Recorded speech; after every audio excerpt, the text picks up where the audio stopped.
पिछले एपिसोड में हमने देखा था कि अब सिंगयुन भी इलेक्शन टूर्नामेंट के लिए पहुंच गया था। अगले दिन सभी लोग टूर्नामेंट के लिए एक जगह पर इकट्ठा हो जाते हैं। वहां क्वान यू को सिंगयुन नजर नहीं आ रहा था, इसलिए उसे लगता है कि सिंगयुन डर कर कहीं पर छुपा हुआ है। इस दौरान यहाँ पर दो लोग आपस में लड़ रहे होते हैं। तभी क्वान यू उनको हरा देती है और कहती है कि सिंगयुन, क्या अब सामने आने की तुम्हारी हिम्मत नहीं हो रही? सिंगयुन के बारे में किसी को जानकारी नहीं होती है, लेकिन इन लोगों को पता चल जाता है कि सिंगयुन और क्वान यू के बीच जरूर कोई झगड़ा है। क्वान यू को लगता है कि सिंगयुन आने वाला नहीं है, पर तभी सिंगयुन वहां पहुंच जाता है। अब क्वान यू गैदरिंग स्पिरिट के तीसरे लेवल पर आ गई थी, इसलिए अब उसे अपने ऊपर घमंड होने लगता है। यह सारी चीजें यांग देख रहा होता है और कहता है कि क्वान यू के पास अच्छा टैलेंट है। तब येन कहती है कि सिंगयुन भी उससे कम नहीं है, लेकिन हम देखते हैं कि यांग सिंगयुन से थोड़ा नाराज है। वहीं सिंगयुन क्वान यू से कहता है कि टूर्नामेंट के बारे में मैंने जितना सोचा था यह उससे भी आसान लग रहा है।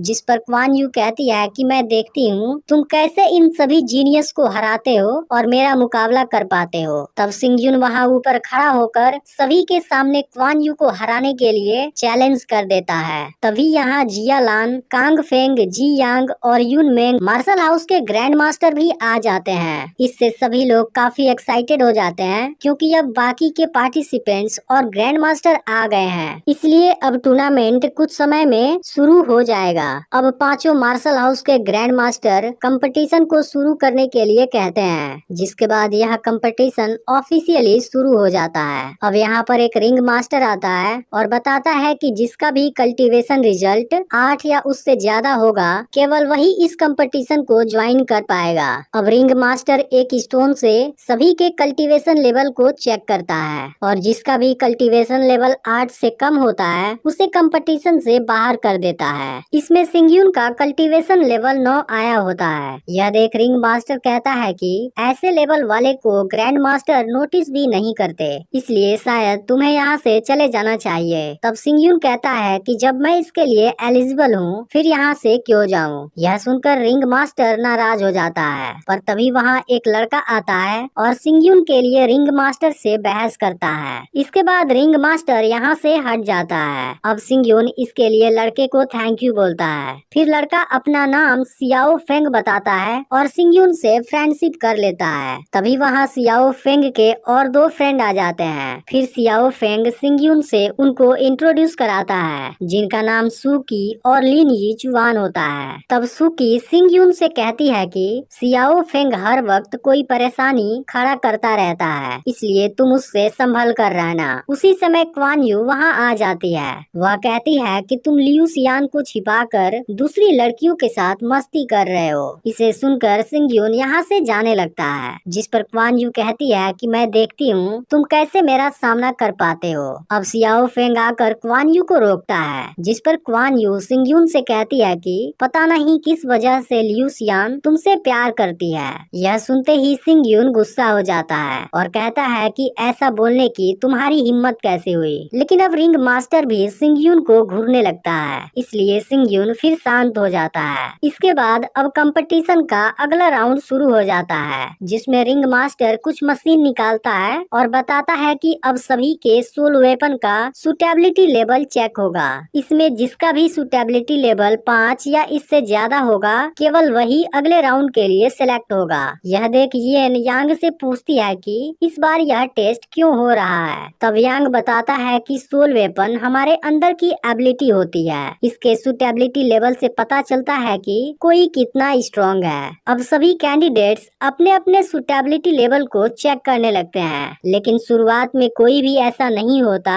जिसकी लेवल 5 या उससे ज्यादा हो। फिर चुआन जाता है और इसका लेवल 5 होता है, जो अभी तक इसे क्वालिफाई करने वाला पहला कैंडिडेट होता है। इसके बाद सियाओ फेंग और सुकी भी जाते हैं, जिनका लेवल 5 और 6 होता है। यह देख सबको लगता है कि सुकी इस राउंड का चैंपियन बनेगी, पर तभी क्वान यू अपने लेवल को चेक करती है और उसका लेवल 7 आता है। यह देख सब हैरान होते हैं और अब रिंग मास्टर खुद उसे चैंपियन समझने लगता है। अब यांग क्वान यू को अपने मार्शल हाउस में सेलेक्ट करने की बात करता है, पर तभी ग्रैंड मास्टर गु कहता है कि क्वान यू यून मेंग मार्शल हाउस में सेलेक्ट होगी। अब क्वान यू सिंग यून से कहती है कि पहले राउंड की चैंपियनशिप मैं जीत गई हूँ। इसके बाद सिंग यून अपनी लेवल चेक करने जाता है, लेकिन इसका सोल वेपन का लेवल 1 और कल्टीवेशन लेवल 9 होता है। यह देख सब कहने लगते हैं कि सिंग यून के पास कुछ खास टैलेंट नहीं है। यहाँ तक कि यांग भी सिंग यून को बेकार समझने लगता है, पर तभी सिंग यून फिर से ट्राई करता है और उसका लेवल 9 तक चला जाता है। इस बात से सब लोग काफी हैरान होते हैं, क्योंकि खुद टेस्टिंग मशीन भी उसकी पावर को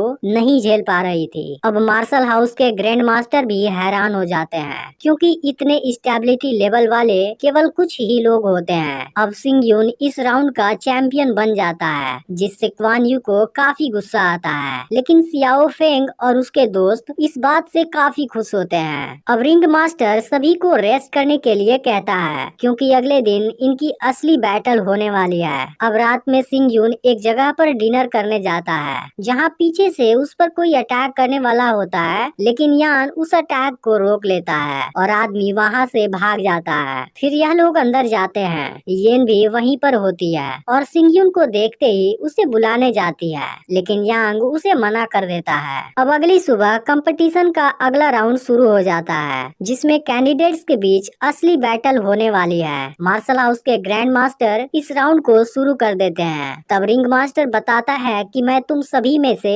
रेंडमली 2 लोगों को चूज करूंगा, फिर दोनों की आपसी बैटल में जो भी जीतेगा वह विनर होगा। इसके अलावा सभी ग्रैंड मास्टर इस पर नजर रखेंगे और डिसाइड करेंगे कि किसे मार्शल हाउस में शामिल करना है। अब मैचिंग मशीन 46 और 27 नंबर वाले कैंडिडेट को बैटल के लिए सेलेक्ट करती है, जिसमें से एक क्वान यू के साथ वाला लड़का होता है, जो कि बैटल में अपने ओपोनेंट को आसानी से हरा देता है। इसके बाद अगला बैटल सियाओ फेंग और एक दूसरे कैंडिडेट के बीच होता है, जिसमें सियाओ फेंग शुरुआत में डिफेंसिव मोड में होता है। फिर उसका ओपोनेंट जैसे ही थक जाता है, वह असॉल्ट स्पिरिट की पावर का यूज करके उसे हरा देता है। अब यह बैटल ऐसे ही चलती रहती है, जिसमें सुकी भी अपने ओपोनेंट को आसानी से हरा देती है। इसके बाद क्वान यू की बारी आती है और वह अपने असली पोटेंशियल के यूज किए बिना ही अपने सामने वाले कैंडिडेट की धज्जियां उड़ा देती है। अब फाइनली सिंग यून की बारी आती है, जिसे वू जोंग के साथ फाइट करना होता है। अब वू जोंग जैसे ही आता है, यहाँ की जमीन हिलने लगती है और वह दिखने में 20 साल से ज्यादा उम्र का लग रहा होता है। अब सियाओ फेंग और उसके साथी भी घबरा जाते हैं, क्योंकि वू जोंग बहुत ही पावरफुल लग रहा था। अब सिंग यून के साथ उसकी फाइट शुरू हो जाती है, जिसमें वू जोंग सिंग यून पर बहुत ही पावरफुल अटैक करने लगता है। फिर भी सिंग यून उसके हर अटैक से खुद को बचा लेता है। इसके बाद सिंग यून अपनी लाइटनिंग पावर से वू जोंग पर अटैक कर देता है, जिसकी पावर को वू जोंग नहीं झेल पाता और आखिर में सिंग यून जीत जाता है। यह देख सब काफी हैरान होते हैं, लेकिन यांग अभी भी सिंग यून से इम्प्रेस नहीं होता है। अब कंपटीशन आगे बढ़ता है और हम खिनवू नाम की लड़की को देखते हैं, जिसके पास आइस वाली पावर होती है। इसके अलावा हम लॉन्ग नेस्ट नाम की लड़की को देखते हैं, जिसके पास पॉइजन वाली पावर होती है। इसके बाद हम ली सियांग फू को देखते हैं, जो कहता है कि सिंग यून, मैं फाइनल बैटल में तुम्हारा इंतजार कर रहा हूँ। जिस पर सिंग यून कहता है कि असली मजा तो पावरफुल लोगों से लड़ने में है। इसके बाद सिंग यून एक के बाद एक लगभग 30 लोगों के साथ बैटल करता है और उन सभी को हरा देता है। यह देख सियाओ फेंग और उसके दोस्त काफी हैरान होते हैं। फिर यह सब खत्म होने के बाद रिंग मास्टर 8 लोगों की एक लिस्ट दिखाता है, जो अगले राउंड के लीडर हैं। इसका अगला पार्ट भी बहुत ही जल्द अपलोड होने वाला है, इसलिए चैनल को सब्सक्राइब करके नोटिफिकेशन को ऑल पर सेट कर लेना। और अगर पिछला पार्ट मिस कर दिया हो तो लेफ्ट वाली वीडियो जरूर देख लेना।